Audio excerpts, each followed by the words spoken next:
Okay, I'm gonna try to do this with one hand. So this is Neue Gray. I hope I'm pronouncing that correctly.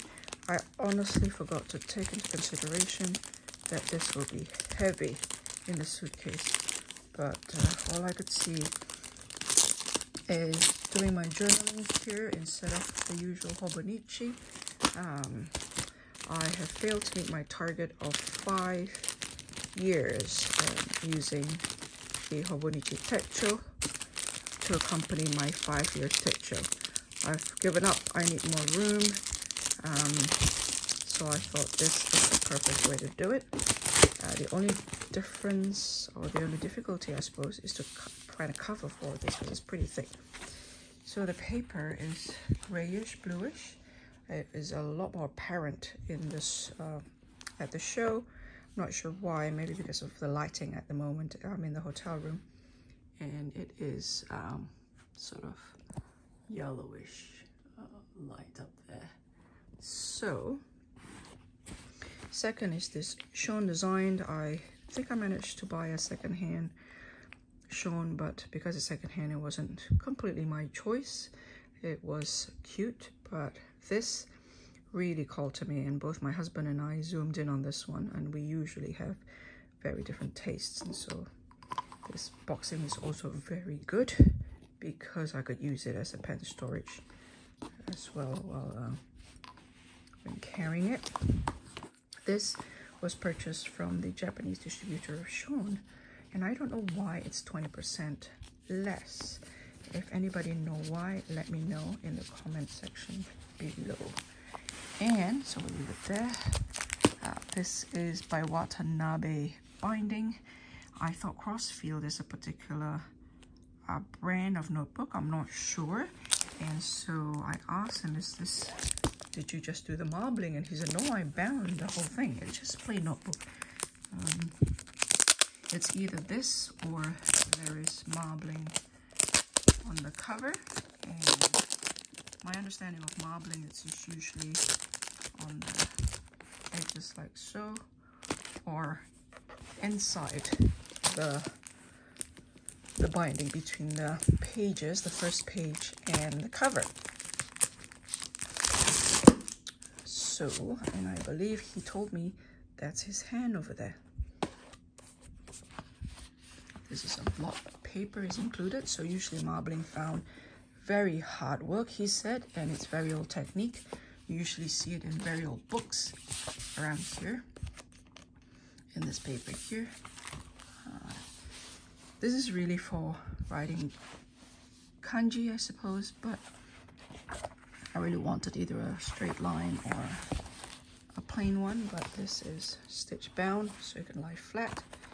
And I'm very happy with the sort of vintagey, almost brown combination color with this color here, instead of the more bright pastel-y colors, which is cute, but I've got to make a choice, and so I've got to make a choice, and I made this choice.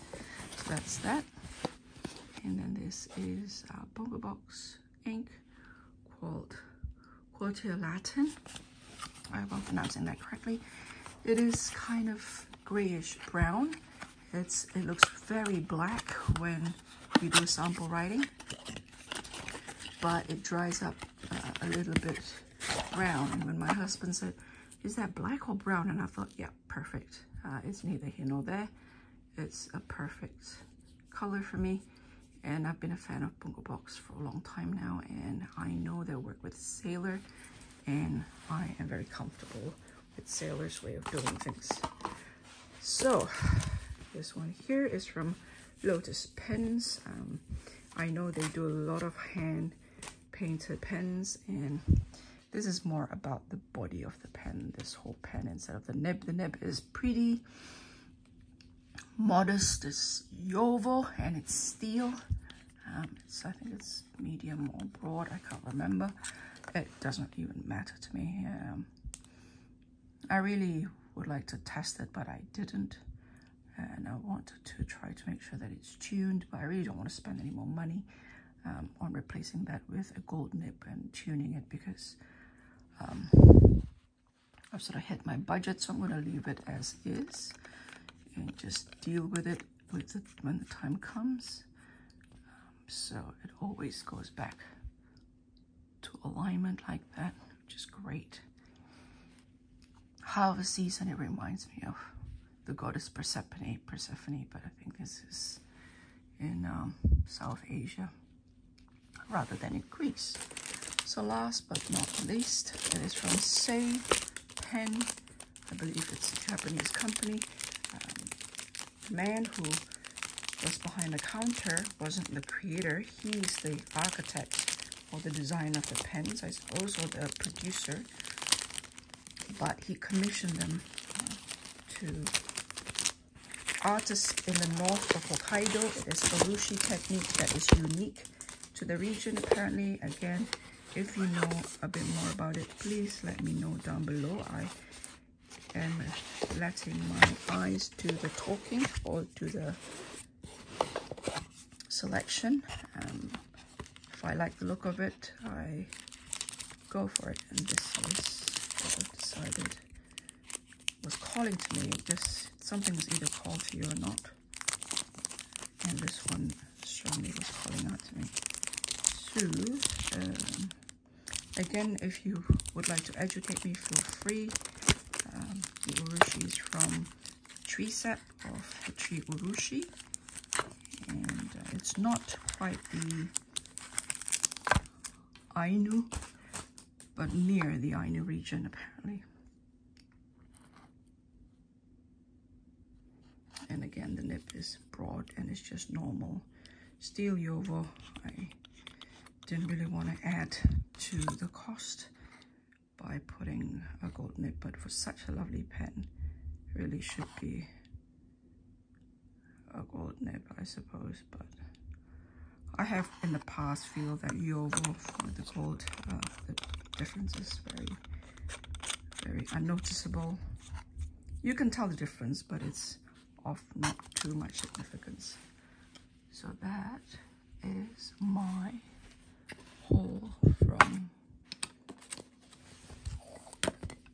the pen show, Tokyo Pen Show, Tokyo International Pen Show 2023.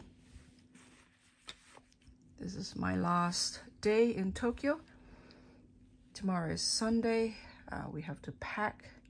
We probably have half a day to explore the surrounding area in Shibuya, Shinjuku, Harajuku. I haven't really been.